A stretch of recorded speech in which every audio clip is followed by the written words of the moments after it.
नहमदुहु व नसल्ली अला रसूलिल करीम अम्मा बाद फ़ाउज़ बिल्लाहि मिनश शैतानिर रजीम बिस्मिल्लाहिर रहमानिर रहीम। अस्सलाम वालेकुम नाज़रीन, अपने छत पर काला झंडा लगाना या फिर अलम लगाना कैसा है, ये सवाल किया इंजीनियर साहब से। अब इंजीनियर साहब ने इसका क्या जवाब दिया, आइए सबसे पहले ये वीडियो देखते हैं, इसके बाद इस पर मजीद बात करेंगे। घर पर अलम और काला झंडा लगाना कैसा है, तफसील बता दे। कोई तफसील नहीं है मेरे भाई। ये झंडा अगर किसी सियासी जमात का इस वक्त है तो वो आप जरूर लगाएं, अदरवाइज ये जो अलम लगाए हुए हैं, पंजे लगाए हुए हैं, ये दीन के अंदर बिदात दाखिल की हुई है, इनकी कोई असल नहीं है। देखिए, मैंने अहले तशय्युअ उलमा से बड़े इल्मी दलाइल के जरिए इस चीज को हाईलाइट किया है। उसके जवाब में उन्होंने गालियां निकाली हैं, मुझे नासबी कहना शुरू कर दिया, तो मुझे तो कोई परवाह नहीं है। उसकी वजह यह है कि जब उनकी पब्लिक मेरे दलाइल सुनती है तो वो अपने उलमा को कहती है कि यार उस बंदे ने जो भी बात की वो किताब सुन्नत से दलाइल रखे हैं और मंतकी दलाइल रखे हैं। जो शिया का तुरा इम्तियाज था वो क्या है कि वो मंतकी आपको बातें करते हैं लॉजिक्स के ऊपर, किताब सुन्नत में ना भी लिखी हो। अब मैं चूंकि सारे फिरकों से निकल के आया, मुझे पता है कि मैंने किस तरीके से बात को रखना है कि इनको बात समझ आए। अब मैं जब वैसे ही बात रखता हूं तो वो जवाब में कहते हैं तेरी फूफी भी नाच गई सी। अल्लाह के बंदो, सवाल गंदुम जवाब चना, यानी वो हमें कहते हैं कि आपके सुनी भी तो ये कर रहे हैं। भाई हमारा कोई लेना देना नहीं भाई किसी के साथ, आप हमसे बात करें। हमने एक सिंपल बात रखी थी कि क्या रसूलुल्लाह सल्लल्लाहु अलैहि वसल्लम का पंजा बनाकर मौला अली ने अपने घर पे कभी लगाया था? हालांकि अगर इस कायनात में कोई पंजा है ना जिसकी शबीह होनी चाहिए थी, वो रसूलुल्लाह का मुबारक हाथ है, जिसे अल्लाह ताला ने सूरह फत में अपना हाथ करार दिया और कहा है नबी, जब ये आपके हाथ पे बैत कर रहे थे, ये तो अल्लाह की बैत कर रहे थे, इनके हाथों पर अल्लाह का हाथ था। यानी नबी चूंकि नुमाइंदा होता है दुनिया में अल्लाह का, तो रसूलुल्लाह का हाथ अल्लाह का हाथ। फिर सूरतुल अनफाल में अल्लाह ने फरमाया वमा रमईता इज रमईता वलाकिन्नल्लाह रमा। नबी, जब आपने वो कंकरियां फेंकी थी, स्पेसिफिकली तो यहां गज़वे बदर का जिक्र है, हुनैन में भी हुआ था, लेकिन यहां पे बदर का जिक्र है। दोनों जगह पे नबी इस्लाम ने जब एक मुट्ठी भर के काफरों की तरफ फेंकी तो उनकी आंखों में जाके लगी और मुसलमानों को फतह हो गई। तो ये कंकरियां आपने नहीं फेंकी थी, ये हमने फेंकी थी, जब क्या आपने फेंकी थी। देखें अल्फाज, तो नबी इस्लाम का हाथ तो अल्लाह का हाथ था। मौला अली 5 साल तक कूफे में रहे, कभी आपने अपने घर पे या कूफे की जामिया मस्जिद जो आपका हेड ऑफिस था उसमें कोई पंजा बनवा के रसूलुल्लाह का तो नहीं लटकाया। तो मेरे भाई, बाद के जो पंजे आपने बना लिए, दीन में खुद से चीजें दाखिल की हुई हैं। ये मैंने लॉजिकल जवाब दिया था, मंतकी जवाब। अब इसका तो जवाब कोई नहीं। जिस तरह बरेलियों के पास कोई जवाब नहीं, जब वो कहते हैं जी हम मिलाद का जुलूस निकालते हैं तो नेकी का काम है। हजरत जिब्रील ने भी निकाला था। भाई हजरत जिब्रील के बाद तो आप नहीं निकाला है। 800 साल के बाद वो एक ममलूक सल्तनत का, वो अयूबी डायनेस्टी से एक बादशाह था अल मलिकुल मुजफ्फर, उसने ये बिदअत शुरू की थी 7वीं सदी हिजरी के अंदर। पहले 700 साल के मुसलमानों को तो नहीं पता था कि इस तरीके से भी मिलाद मनाना है। वो तो रोजा ही रखा करते थे पीर का, जो सही मुस्लिम में हदीस है फीही वुलिदतु व फीही उनज़िला अलैया, मैं पीर का रोजा इसलिए रखता हूं कि इस दिन मैं पैदा हुआ, इस दिन मुझ पे पहली वही नाजिल हुई। हजरत जिब्रील ने कौन सा जुलूस निकाला था? चले निकाला था तो हजरत अबू बकर ने कौन सा निकाला, उमर ने, उस्मान ने, और सबसे बढ़कर हजरत अली, जो तीनों खुलफा के साथ रहे। अगर 3 खुलफा को कोई हदीस नहीं मिली थी, हजरत अली तक तो पहुंच गई थी। तो कूफे में जो 5 साल मौला अली रहे,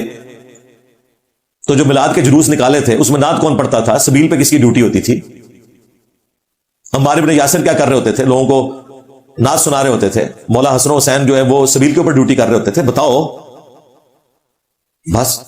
खत्म। तो ये मैं इनको इसलिए बात करता हूं कि दिमाग खोलूं कि जो काम सबसे बड़े आशिकाने रसूल ने नहीं किया तो उसी से शाही कोई नहीं। जी वैसे करनी ने दांत तोड़ दिए। अल्लाह के बंदो, झूठा वाकया, उन्होंने कहां से दांत तोड़ दिए?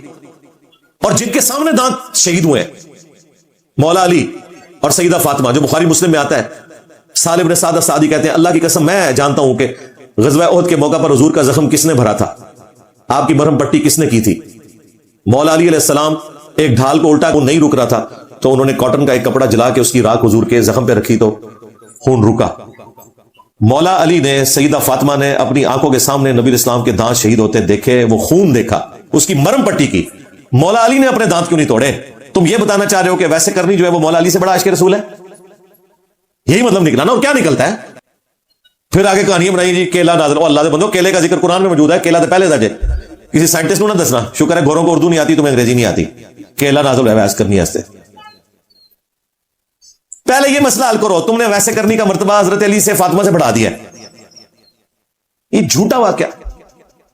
جعلی واقعہ اس کے اوپر پورا ماتم کھڑا کیا ہوا آگ پہ ماتم کوئلوں پر ماتم زنجیر زنی چھریاں مارنا یہ ساری کی ساری بدعات انہوں نے ویسے کرنی سے لی ہے کہ بھی محبت میں آپ دانت بھی توڑ سکتے ہیں ویسے کرنی نے توڑے تھے ہم چھریاں بھی مار سکتے ہیں جس بنیاد پہ آپ نے یہ سارا معاملہ کھڑا کیا ہے وہ بنیاد ہی جعلی ہے اور وہ اتنی گستاخانہ ہے کہ آپ مولا علی کو یہ تانا دے رہے ہو کہ بھائی دیکھو ویس تو چوتھے ملے انہیں دند پان لینے تسی کو نہیں پانے تسی ویک کے بھی اللہ دے بندے دند نہیں پانے اپنے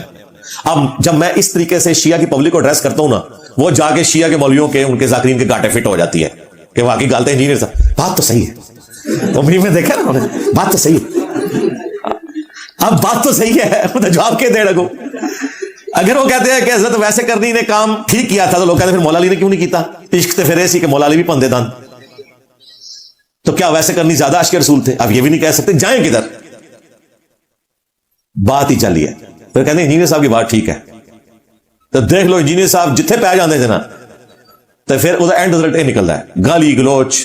کوئی علمی دلیل نہیں کہانیاں اللہ کا شکر ہے جو قرآن کے دعوے دار تھے انہیں میں نے قرآن کے دلائل کے ذریعے بات کیا جو سنت کے دعوے دار تھے ان کو میں نے احادیث کے ذریعے اللہ کے فضل سے پچھاڑا اور جو لوگ صرف لاجکس کے اوپر منطق کے اوپر ادھر ادھر سے مثالیں الزامی جواب اینڈ جو ہوتا ہے اینڈ کیوں نہیں ہو گیا انہوں نے پھر میں اینڈ جو کر کے بھی لمحہ پا لیا دیکھ لو اینڈ جو ہے نا بریلویوں نے تماشا لگایا تھا دیکھو جی 2 گھر ہیں 12 ربیع الاول کا دن ہے ایک گھر میں جھنڈیاں لگی ہوئی ہیں اور ایک میں کچھ بھی نہیں ہو رہا بتاؤ عاشق رسول کون ہے اچھا ایک عام آدمی کہتا ہے یار باقی بات تو ٹھیک ہے ایک گھر سے ڈیک چل رہا ہے نعتوں کی آواز آ رہی ہے جھنڈیاں لگی ہیں عاشق رسول تو وہی ہے اب دوسرے بیچارے سہمے میں بیٹھے ہوئے تھے وہابی بھی اور دیوبندی بھی پھر میں بھی پہ گیا میں باباؤں کے بابا تیار ہو جاؤ ابو آ رہے ہیں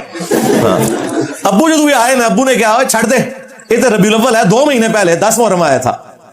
ایک گھر میں مجلس ہو رہی تھی اور لوگ اہل البیت کو یاد کر کے رو رہے تھے اور اپنے زوم میں عشق کے اظہار کے لیے ماتم کر رہے تھے اور دوسرے گھر میں کچھ بھی نہیں ہو رہا تھا اور یہ میلاد والا گھر تھا جس میں کچھ نہیں ہو رہا تھا اب بتاؤ میلادی ہو تم عاشقان اہل بیت ہو یا شیعہ اہل بیت کے عاشق ہیں کہنا نہیں ہے کوئی عشق دی نشانی تے نہیں نا یہ ثابت کو نہیں تو تیرا بھی ثابت کوئی نہیں لو سامو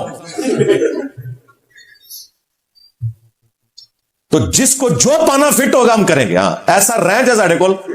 جگہ ماسٹر کی ہے اللہ کے شکر ہے 10 محرم کے دن کالے کپڑے پہننا کیسا ہے افسوس کی نیت سے نہیں افسوس کی نیت سے نہ پہنے ویسے آپ پہنے